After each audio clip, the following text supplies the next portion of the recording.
Banana milk shake తయారు చేసుకునే విధానం.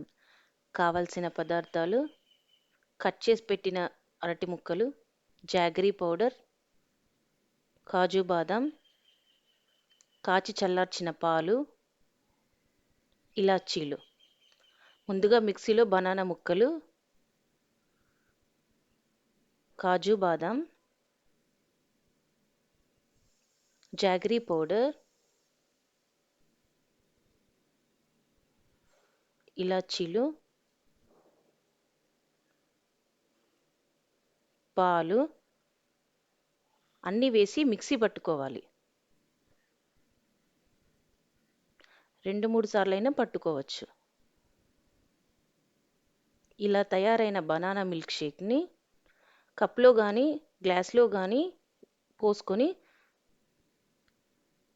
ఎక్స్ట్రా కాజు బాదం యాడ్ చేసుకొని సర్వ్ చేసుకోవాలి. అంతే, బనానా మిల్క్ షేక్ రెడీ.